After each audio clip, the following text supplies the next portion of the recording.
Kaya saan ihatid yung mga buko? Hindi lang po sa may labasan. Labasan. Para sa mga buko juice. Nagbebenta ng buko juice? Ano ko lang binabiyahe po yata. Ah, binabiyahe. Lalagay sa truck. Sa inyo rin nagbabayad?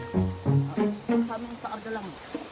Ha? Sa karga lang ho. Ah, karga lang. Magkano bang karga, bayad sa karga? 100 lang, 150. Ah, one way lang yun.